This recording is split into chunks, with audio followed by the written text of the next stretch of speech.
ওয়ালা তাহিনু ওয়ালা তাহজানু ওয়া আনতুমুল আ'লাউনা ইন কুনতুম মুমিনিন। আল্লাহ বলছেন তোমাদের কোনো ভয় নেই, আল্লাহ বলছেন তোমাদের কোনো পেরেশানির কারণ নেই, ইন কুনতুম মুমিন, যদি তোমরা ঈমানদার হও। আরেকটা আয়াত বলি, ওয়া মাকারু ওয়া মাকারুল্লাহ আল্লাহু খায়রুল মাকিরিন। আল্লাহ বলছেন যদি কেউ চক্রান্ত করে, তোমাদের মধ্যে অনেক আছে যারা চক্রান্ত করে, আল্লাহু খায়রুল মাকিরিন, এই চক্রান্তের চেয়ে আমি আল্লাহর কৌশল এর চেয়ে ভয়ানক, এর চেয়ে গোপন, যেটা আর সাধারণ কোন মানুষ বুঝতে পারবে না। আমরা সকলেই বলি আলহামদুলিল্লাহ। আমাদের এই চরমনের হাতকে, চরমনের পীর হুজুরের হাতকে অনেকেই ভেঙে দিতে চেয়েছিল, অনেকেই নিস্তেজ করতে চেয়েছিল, একদিকে তারা ষড়যন্ত্রের চাল বিছিয়েছিল, আল্লাহ রাব্বুল আলামিন অপরদিকে পীর সাহেব চরমনের হাতকে সুসংগঠিত করেছে বলে আলহামদুলিল্লাহ। আগে শুধু ছিল হাত পাখার প্রার্থীরা, হাত পাখার সমর্থকেরা, এখন বাংলাদেশের সেই পঞ্চগড় থেকে শুরু করে টেকনাফ পর্যন্ত, কুড়িগ্রাম থেকে শুরু করে নোয়াখালী পর্যন্ত, ব্রাহ্মণবাড়িয়া থেকে নিয়ে এই বরগুনা পর্যন্ত হাত পাখার গণজোয়ার শুরু হয়ে গেছে বলে আলহামদুলিল্লাহ। এখন শুধু হাত পাখার সমর্থক না, অন্য অন্য দলের লোকরাও শুধুমাত্র যে ভোট দিবে তা না, কর্মীর চেয়েও বেশি এগিয়ে এই হাত পাখার সমর্থনে কাজ করছে বলে আলহামদুলিল্লাহ। এ পর্যায়ে আপনাদের সামনে গুরুত্বপূর্ণ আলোচনা করবেন হাফিজ মাওলানা মুফতি মাসুম বিল্লাহ ফেরদাউস, ফাজিলে দারুল উলুম দেওবন্দ ভারত।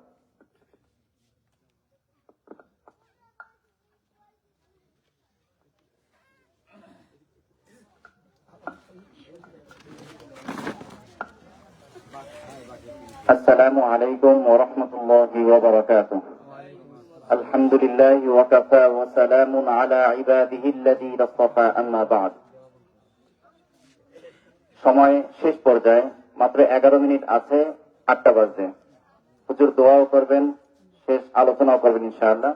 খুবই সংক্ষেপে কয়েকটা কথা বলবো। আমি এখানে বসে বসে ভাবতেছিলাম কি কি বলতে পারি সেগুলো। প্রথম বিষয় হলো, আমরা দুনিয়ায় এসেছি, আমাদের মূল উদ্দেশ্য হচ্ছে ইবাদত। আল্লাহ বলেন, আমি মানুষ এবং জিনকে সৃষ্টি করেছি একমাত্র আমার ইবাদত বন্দেগী করার জন্য। ইবাদত করে আমাদের আল্লাহর সাথে সম্পর্ক করতে হবে। পুরা কোরআন শরীফের সার নির্দেশ হলো, ইয়্যাকা না'বুদু ওয়া ইয়্যাকা নাস্তাঈন, হে আল্লাহ, আমরা একমাত্র আপনারই ইবাদত বন্দেগী করি এবং আপনার নিকটেই সাহায্য প্রার্থনা করি। বান্দার সাথে আল্লাহর সাথে সম্পর্ক হচ্ছে ইবাদতের সম্পর্ক। ইবাদত দিয়েই আমাদের জান্নাত জাহান্নাম নির্ণীত হবে। জান্নাতে যাব নাকি জাহান্নামে যাব, কাজেই ইবাদত মূল উদ্দেশ্য। আমাদের এই রাজনীতি আর অন্যান্য লোকদের রাজনীতির মধ্যে বড় পার্থক্য হচ্ছে, আমাদের রাজনীতি হচ্ছে ইবাদত আর অন্যদের রাজনীতি হচ্ছে দুনিয়াবি বিভিন্ন উদ্দেশ্য, বিভিন্ন ধরেন যার যে ব্যক্তিগত চাহিদা, ব্যক্তিগত মনোবাসনা, এগুলো পূরণের উদ্দেশ্য হচ্ছে রাজনীতি। আর আমাদের রাজনীতি হচ্ছে কি? ইবাদত। ডাক্তারের হাতে ছুরি থাকা আর একজন ডাকাতের হাতে ছুরি থাকার মধ্যে দেখতে একই রকম, কিন্তু ডাক্তার ছুরি দিয়ে রোগীকে সুস্থ করে আর একজন ডাকাত সুস্থ মানুষকে মেরে ফেলে। এ হলো পার্থক্য। বাহ্যিকভাবে দেখতে একজন আলেমের ভোট চাওয়া আর সাধারণ একজন প্রার্থীর ভোট চাওয়া একই রকম দেখা যায়, কিন্তু উদ্দেশ্যের মধ্যে ভিন্নতা হচ্ছে, একজন আলেম তিনি ভোট চান এই দেশে ইসলামী হুকুমত কায়েম হোক, দিন বুলন্দ হোক, ইকামতে দ্বীনের জন্যই উলামায়ে কেরাম ভোট চেয়ে থাকেন। আর অন্যান্য যারা আছেন তাদের ভোট চাওয়া হচ্ছে দুনিয়ার জন্য, স্বার্থান্বেষীর জন্যই তারা ভোট চেয়ে থাকেন। বেশিরভাগ এমন হয়ে থাকে। দেখেন, আমরা আমাদের নিজেদের জন্য এবং সন্তানদের আল্লাহ ভীরু বানানোর জন্য, ইবাদত বন্দেগী সঠিকভাবে করানোর জন্য ইসলামী শিক্ষার বিকল্প নেই। ইসলামী শিক্ষা যদি যথাযথভাবে ইসলামিক করতে হয়, তাহলে সংসদ ভবনে অধিকাংশ লোক ইসলামিক মাইন্ডের হতে হবে, বিশেষ করে উলামায়ে কেরামের উপস্থিতি বেশি থাকতে হবে। সেটার বর্তমান যে পদ্ধতি হচ্ছে ভোটের পদ্ধতি। আপনারা যদি ভোট দিয়ে উলামায়ে কেরামকে সংসদে না পাঠান, তাহলে বেশি সংখ্যক হাত আসবে না। না আসলে এই শিক্ষা ব্যবস্থা বলেন, অন্যান্য সংবিধান পরিবর্তন বলেন, এগুলো সম্ভব হবে না। তাই যদি বেশি পরিমাণে উলামায়ে কেরামকে সেখানে পাঠাতে পারেন, তাহলে তাদের মাধ্যমে এই দেশের আইন, কোরআন এবং সুন্নাহ অনুযায়ী আইন গঠন করা সম্ভব হবে এবং আপনার সন্তানের জন্য, আপনার জন্য শিক্ষা দীক্ষার সার্বিক ব্যবস্থাপনা, সিলেবাস এগুলো পরিবর্তন করে সুন্দরভাবে ইসলামিক মাইন্ডের আনা সম্ভব। দেখেন, আমাদের দেশে শতকরা প্রায় 93% মুসলমান, কিন্তু আমাদের দেশের মুসলমানদের যেগুলো শেখানো হয় তার মধ্যে একটা বিষয় হচ্ছে ট্রান্সজেন্ডার, অর্থাৎ পুরুষ মহিলার যে বিষয়গুলো, মানে পুরুষ মহিলা এবার ভিন্ন আরো একটা জাত, মানে ইচ্ছা করলে পুরুষ মনে মনে মহিলা হতে পারবে, মহিলা ইচ্ছা করলে মনে মনে পুরুষ হতে পারবে, এরকম একটা ভিন্ন একটা ইসলাম বিরোধী কার্যকলাপ শুরু হয়েছে, সেটার নাম হলো ট্রান্সজেন্ডার। এরপরে এটা ইসলাম বিরোধী, এগুলোকে পরিবর্তন করতে হলে ওলামায়ে কেরামকে সংসদ ভবনে পাঠাতে হবে। এরপরে এই যে ডারউইনের থিওরি, আমরা জানি হযরত আদম আলাইহিস সালাতু ওয়াস সালাম থেকে নিয়ে এই পর্যন্ত যারাই এসেছে সর্বপ্রথম মানুষ হচ্ছেন হযরত আদম আলাইহিস সালাতু ওয়াস সালাম। কিন্তু ডারউইনের থিওরি ক্লাস 9 বা 10 এরকম পড়ানো হচ্ছে, যেখানে ডারউইনের থিওরি হচ্ছে যে আমাদের পূর্বপুরুষ মানুষ ছিলেন না, বরং আমাদের পূর্বপুরুষ বানর ছিল, বানর বনে ছিল, জঙ্গলে ছিল, সেখান থেকে ঘষতে ঘষতে লেজুর পড়ে গিয়েছে, ধীরে ধীরে মানুষ হয়ে গেছে। আমাদের মুসলমানদের সন্তানদেরকে এই ডারউইনের থিওরি পড়ানো হচ্ছে, যেটা কোনো বিজ্ঞানও সমর্থন করে না, আর ইসলাম তো সমর্থন করেই না। কাজেই যদি পরিবর্তন আনতে হয়, ওলামায়ে কেরামকে বেশি থেকে বেশি সংসদ ভবনে পাঠাতে হবে। আপনার আমার জন্য, আপনার আমার থেকে ট্যাক্স, ভ্যাট ইত্যাদি থেকে রাষ্ট্রীয় সংগ্রহ, রাষ্ট্রীয় কোষাগারে জমা হয়, সেই টাকা দিয়ে রাস্তার কাজ হয়, এই নদী ভাঙ্গন রোধের জন্য কাজ হয়, হসপিটালে কাজ হয়, সেনাবাহিনীর জন্য নৌবাহিনী, বিমান বাহিনী তাদের পেছনে খরচ করা হয়। সেই ট্যাক্স ভাগের টাকাগুলো যেগুলো আমাদের জন্য বরাদ্দ হচ্ছে, সেই বরাদ্দকৃত সম্পদ থেকে প্রায় 100 টাকা যদি বরাদ্দ হয়, সেখানে মাত্র সর্বোচ্চ 30% খরচ হয় আর 70% চুরি হয়। এই চুরি থেকে বাঁচানোর জন্য যেই মানুষের মধ্যে খোদাভীতি নাই, আল্লাহর ভয় নাই, এই সমস্ত লোকদের দিয়ে এই চুরি ঠেকানো যাবে না। কাজেই যাদের মধ্যে আল্লাহর ভয় আছে, কোরআন শরীফের মধ্যে আছে আলা ইন্না আউলিয়া আল্লাহ, ইন্নাল উলা, কি বলে ওলামায়ে কেরাম, তাদের মধ্যে সবচেয়ে বেশি আল্লাহর ভয় থাকে। কাজেই ওলামায়ে কেরামকে যদি সংসদ ভবনে পাঠান, আল্লাহর ভয় থাকবে, তাহলে চুরি বলেন, চাঁদাবাজি বলেন, এগুলো হবে না। আজকে কয়েকটা ঘটনা শোনার মধ্যে একটা শুনেছিলাম, এক ভাই যে 100 ফুট কি বলে বালু সেখানে এক জায়গায় ড্রেজিং মেশিন দিয়া সেখানে কি বলে এনেছে, সেখানে তাকে প্রায় 2 লক্ষ টাকার মতো চাঁদা দিতে হবে। আমাদের এলাকার কথা বলতেছি। তো যদি চাঁদাবাজদেরকে রুখতে হয়, ওলামায়ে কেরামকে সংসদে পাঠাতে হবে।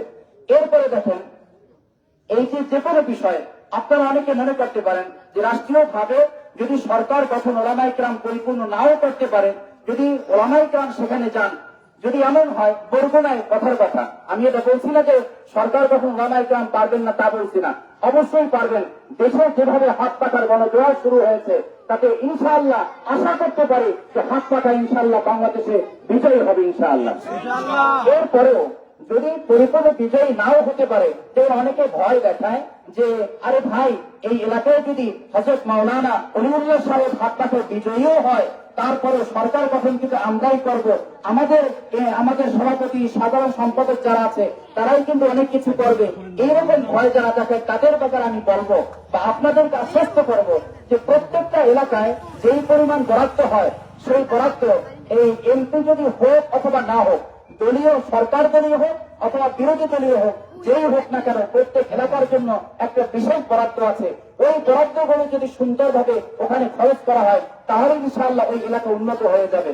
আজকে আরো একটা তথ্য শুনেছি আমাদের এক বিশেষ গুরুত্বপূর্ণ রাজনীতিবিদ, এইটা আমাদের এইচএম রেজাউল করিম আরিফি সাহেবের কথা থেকে, যে দেখা যায় যে অনেক মানুষ মানে যে বরাদ্দগুলো হচ্ছে, সেই বরাদ্দগুলো তারা বিভিন্ন ভাবেই তারা নষ্ট করার কথা ভুলে গিয়েছে। যাই হোক, কথা হলো এটা যে আমাদের সম্পত্তি আমাদের জায়গায় ইনশাআল্লাহ যথাযথভাবে খরচ করলে অনেক উন্নতি হবে। হ্যাঁ, কথাটা মনে আসছে। কথা তিনি বলেছেন যে বর্তমান অনেক এমপি মন্ত্রীরা এলাকার উন্নতি করে না, এই জন্য যদি করা হয় তাহলে এমপি মন্ত্রী নাকি গুরুত্ব কমে যায়, এই জন্য তারা এই কাজগুলো করেন না, যারা পরবর্তীতে বলতে পারে যে আবার মূলা ঝুলিয়ে রাখলাম, যে সামনের ভোট দিলে ওটাও করে ফেলবো, এইভাবে তারা এই কথাগুলো করে। আরেকটা বিষয় হচ্ছে, গতকালকে এইচএম রেজাউল করিম আরিফি সাহেব একটা কথা বলেছিলেন, ওই কি বলে পূর্ব কেওড়াবনী আলোচনার মধ্যে, যে চরকাতিয়ার হযরত মাওলানা আল্লামা খালিদ সাইফুল্লাহ সাহেব সরকারিয়ার প্রথম চেয়ারম্যান ছিলেন, পরবর্তীতে উপজেলা চেয়ারম্যানও হয়েছেন, এখন ইনভিটেশন করতেছেন।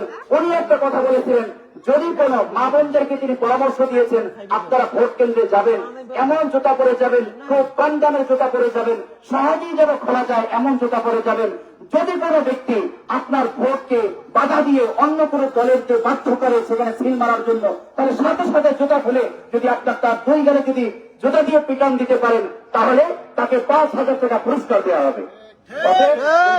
আরিফ হিসেবে কথা বলেছেন, যদি আপনারা এই এলাকার মধ্যে যদি কোনো মহিলা কোনো কেউ ভোটকে যদি জবরদখল করার জন্য অপচেষ্টা চালায়, সাথে সাথে জোতা খুলে তার গায়ের মধ্যে মেরে দিবেন, তাহলে রেজাউল করিম আরিফ হিসেবে তিনিও 5,000 টাকা পুরস্কার দেবেন ইনশাআল্লাহ।